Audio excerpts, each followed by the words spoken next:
Samsung has introduced an exciting Home Up update for One UI 9, bringing powerful dock bar customization to Galaxy devices. You can now personalize your home screen dock with custom backgrounds, blur effects, shadows, colors, and much more.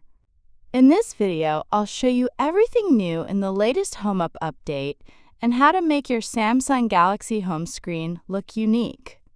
If you can't see update to your One UI 9 beta, download the link in the description to get this massive feature.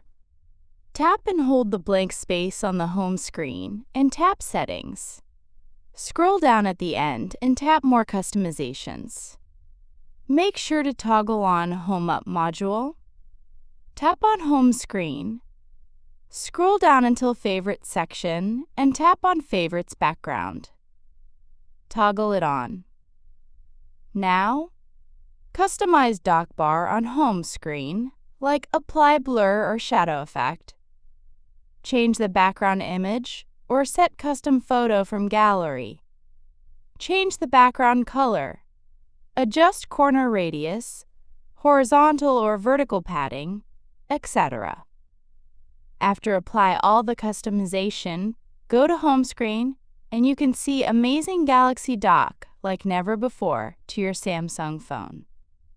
What do you think about the new One UI 9 dock bar? Would you use it? Tell us in the comment section. Stay and connect with us for latest One UI 9 tips and tricks.